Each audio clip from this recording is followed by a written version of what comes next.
Hello, everyone, and welcome back to another episode of the Dive in the Fire podcast. I am so happy that you are here today listening, yay, and or watching. Okay, so I'm excited for this episode and a little bit nervous because I'm explaining something and I'm like, this is going to be my first time explaining it out loud, so I'm like, let's see how this goes. So I was laying in bed the other night and this concept just like hit me out of nowhere. And I was like, oh my gosh, you know how with manifestation, we focus on becoming the version of ourselves that has whatever it is that we're desiring? Like it's really a process of becoming that version of you.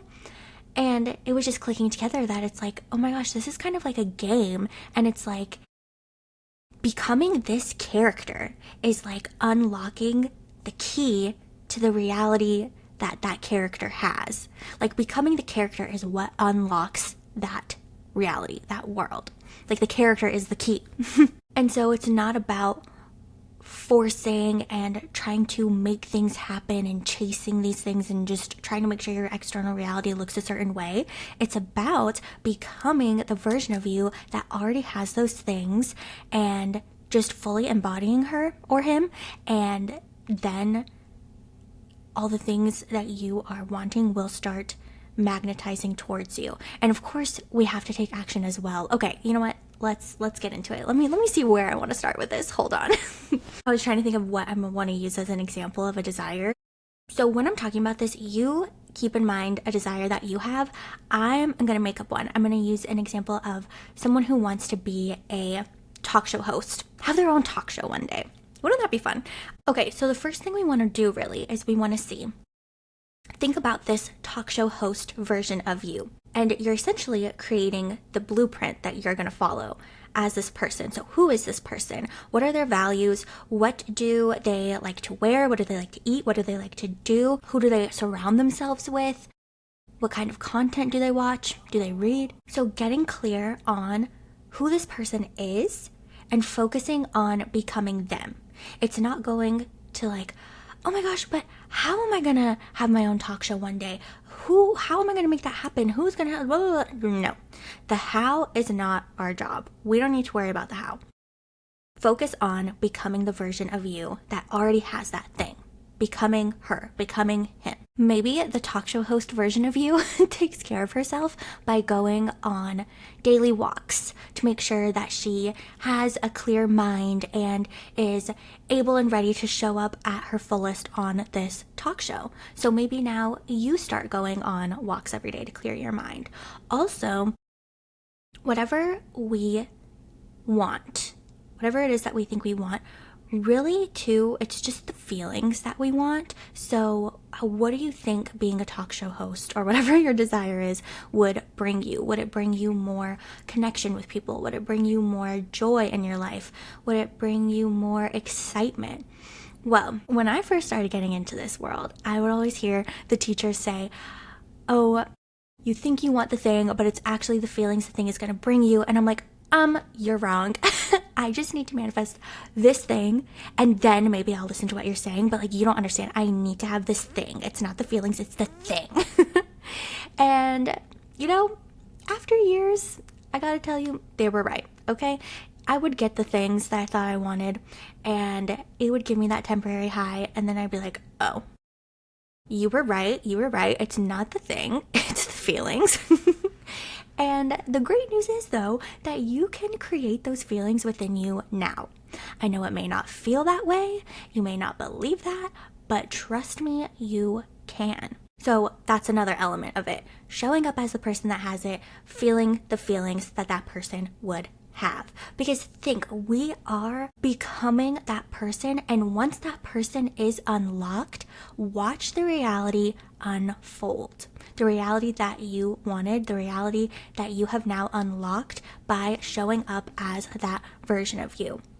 Which also, by the way, show up as that version of you today, okay? Because something I would do is I would go to do something, and like as I'm going to do that thing, I'd be like, oh, I know this version of me that I'm trying to be, I know she wouldn't be doing this, but I'm gonna do it anyway. I'll start showing up as her here tomorrow. But you know what? tomorrow would come, I would say the same thing. Oh, I'll start tomorrow. Tomorrow comes, I'll start tomorrow. Girl, tomorrow is just going to keep on coming and coming and coming and coming, and it's never going to happen. So show up as her today, not tomorrow. Also, remember that when you're showing up as this version of you, you are magnetic to the things that are going to bring you your desired reality. Remember that you don't need to figure out the how. Do not get caught up in your head of figuring out, well, how is this going to happen though? Who am I going to meet that's going to make this happen? How? Because looking back at everything that I've ever created in my life, I never knew how it was going to happen. Ever. And people say that too. Like, there was some person who said this. I can't remember who. Was it Steve Jobs? I don't know. Steve Jobs said something along the lines of, you can't connect the dots until you look back, or something like that. I don't know. But my point with that is, don't get so caught up in trying to force action. Like, oh, I probably need to do this, and I probably have to do this, and I have to do this, and I have to do this, and I have to. No. Focus on being present, because presence is what is going to let you hear that divine inspired action. If you are caught up in your head, what's happening when we're in our head and not in the present? We're either thinking about the future or we're thinking about the past. Well, if we're so busy thinking about those things, how are we ever going to hear what that next intuitive step is? And you're not going to get the whole map at once. You're not going to see, first you're going to do this, and then you're going to do this, and then you're going to do this, and then you're going to do this. Maybe your mind can make up stuff like that of what you think you should be doing, this, then this, then this. But with our intuition, which is the real roadmap that we want to be following, we're going to get that one step at a time, which can be scary because you're like, okay, sure, I'll do this next step, but that doesn't really make sense to me on how this step is going to bring me what I'm desiring. So in that sense, it can be kind of hard, but you just got to learn to trust it. Build that muscle of trusting your intuition, trusting yourself. And then you'll see that it's actually nice that we only get one step at a time, because if we got all the steps at once, we would most definitely feel overwhelmed. So thank goodness we're only getting one step at a time. And when we're in this magnetic state of being, opportunities will come to us. People will reach out to us. Things will come our way. We don't have to force or try to chase. Oh my goodness, the chasing energy. I so get it. I always have to stop myself when I notice I'm chasing something, which I recommend you do too, because chasing energy, we don't want to be in. We want to be in that magnetic energy, because think about it, when you are chasing something, it has to run away from you. Like, think about when we are, I don't know, like if you run after a dog, I'm assuming the dog is probably going to run away from you, right? I don't know. I don't really run after dogs, but I would think that the dog would run away. Just think about it. You chasing something, it is going to run away. It is needy, repelly energy. Think about if someone is needy towards you, they're like needing something from you. Are you like, yes, I would love to give it to you? Or are you like, oh my gosh. Like, maybe if they were a little bit less needy, I would love to do what they're asking of me, but this needy energy is just too much. Now, something that I want to note about becoming this version of you, definitely your limiting beliefs are going to come up to the surface whenever it's time for them to come up. They'll come up, and then you can deal with them. So, something that I thought about on a walk today that would be like cool to picture this way is like, okay, so you're becoming this version of you, right? Now, your limiting beliefs are going to be like, well, we need to come with you because we're your identity. And our subconscious mind has this picture, this idea of who we are already like set in there, and it doesn't want to go do anything that's outside of that identity. Like, subconscious mind needs to know who you are. It doesn't matter if this is an identity that like isn't true, like if it's full of limiting beliefs that aren't true, it doesn't matter. Subconscious doesn't care. It's just like, we need to have a story. We need to know who we are. And so when you start to try and go against this story, Subconscious is going to be like, and these limiting beliefs are going to want to cling onto you. So what you can do when these limiting beliefs are like, actually, you can't leave us behind, you can be like, okay, let me get my lawyer up here and pretend that you have this lawyer.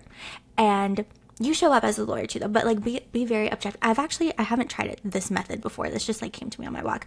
But what if we like pretended to be this lawyer? So we're like in this objective place and we're like, okay, limiting belief, prove to me that you are true and that you can go and like keep being part of Kiana.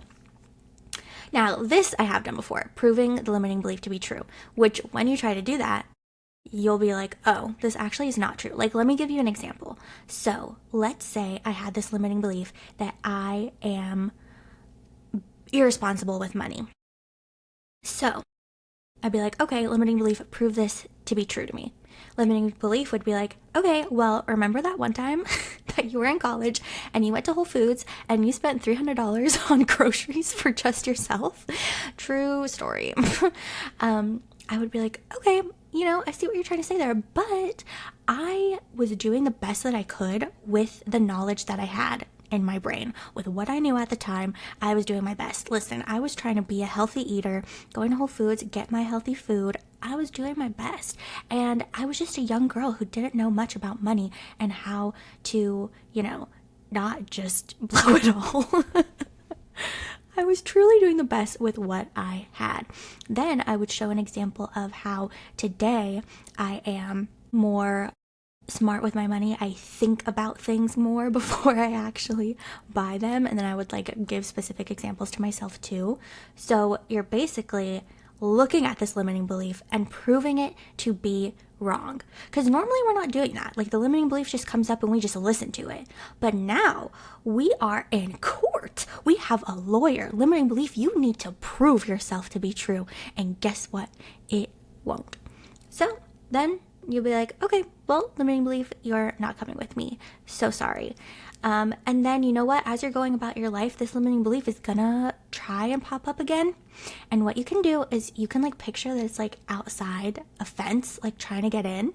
And you can just like lovingly be like, hey, limiting belief, like, I'm so sorry, but remember that you actually don't fit here anymore. You're not part of me anymore. Bye. And then don't choose to listen to it. You can choose to not give it your energy, because what you focus on, you get more of. It expands. Wherever you put your attention expands. So don't put your attention on that limiting belief. Just like turn away, picture it's outside the fence. Like, no. But we're not shaming, we're not judging, we're not being like, oh, you limiting belief, why are you popping up again? I can't believe this. We're just like, no. Lovingly, no. And then put your attention on the new belief that you are working on building that neural pathway. And do what we talked about in the first episode of, in this case, I would think of a memory of a time that I was smart with money. Maybe I really carefully thought out before I made an investment and made sure that it was in my best interest. I would think about that and truly feel it. Remember what we talked about in that first episode? Truly feeling it. Thinking of just one example and truly feeling that one example is much better than just listing off 100 examples of a time that I was wise with my money, but not feeling any of them. I'd rather you just pick one and truly feel it. Because remember, our subconscious mind is the one that runs the show. It's the one that creates our reality. So that is the mind that we want to get on board with these new beliefs, these new knowings. And remember what I was saying in that first episode, that our subconscious mind and our conscious mind speak two different languages, okay? If conscious mind is speaking Chinese, subconscious mind is speaking Russian. Like, I can't just tell my conscious mind, hey, conscious mind, we're actually smart with money now. Okay, great, moving on. No, that doesn't work. It has no idea what I just said. But we can communicate with feelings. So that's why connecting that affirmation with the feeling is how we get subconscious on board too. I'm taking a little break to pet my cat because she just jumped up on the windowsill. My kitty girl, Callie. Okay, I can't reach her anymore, so let's continue. Okay, should we do like a quick little recap? So, main focus is on seeing who is the version of us that has whatever it is that we want, build that blueprint of everything about her, follow it now, not tomorrow. When those limiting beliefs come up, get your lawyer, tell that limiting belief if it wants to continue being part of you, it needs to prove that it's true. Then you'll prove it wrong. We'll lovingly kiss the limiting belief goodbye. Focus on feeling the feelings you think these things would bring you now. And that energy, being in that, is going to attract more of that feeling. So being in that energy of like, ooh, I already have these feelings. Then you're not needing and wanting that thing extremely anymore. Like you're not like, oh, well, I need to be a talk show host because I need to feel this way. You're already feeling this way. When you're already feeling those feelings, then you're going to start to see those things as like a fun bonus. Of course, you're going to still want it because it's your heart's desires. It's not like you're just going to not want it anymore. Maybe if you stop wanting something, maybe it never really was your true heart's desire. But if it is, then you're going to still want it. But you're not going to need it. You're not going to crave it. You're not going to be chasing it. You're going to be magnetic to it. And you're going to be magnetic to the things that are going to bring you it. Remember, anytime you catch yourself getting caught up in the how, try and get out of that. And I know that's hard because I know we sometimes crave that control for a sense of safety. But remember what we talked about in the first episode about feeling the safety within ourselves. And if you need a little pep talk on that, go and listen to the first episode of this podcast. Okay, my intention with this episode was for it to kind of just have a conversation and maybe just have a conversation about a reminder that you don't need to put your focus on, how am I going to make this happen? I need this reality right now, and I need to figure out how to make it happen right now. But instead, remembering that becoming that version of you, unlocking that character is the key that unlocks the reality too. Once we unlock that character, then we are in that level of the game where that character's reality is unlocked too. But of course, things take time to happen in this physical world. So of course, it's going to take time for the reality to unfold. But you can just have that knowing in your head of like, okay, I am here now. I am that version of me that has this thing. I am feeling the feelings now. I am being present so I can hear the next intuitive action steps that I need to take, knowing that you are being magnetic and you have the universe, God, source, whatever word you prefer, you have their support in creating this with you. You don't need to know the how. You don't need to know every single step. There are things happening behind the scenes that we don't even need to worry about. How amazing is that? I feel like we could definitely go into more detail in the different things that I talked about in today's episode. If you have specific questions about things, please send them my way. You can DM me on Instagram or leave it in the comments. We can definitely dive deeper into these things, but I feel like for today, I'm feeling pretty complete. But yeah, so definitely send me any questions you have. We'll go deeper in these things. And yeah, thank you guys so much for taking the time to listen. I really hope that this helped you. And if it did in any way, please send me a DM on Instagram. I love when you guys message me that it inspired you or like specific parts that really stood out to you. It makes me so happy. And I love to know that there are people on the other side listening to this. All right. Thank you guys. And I will see you next time. Bye.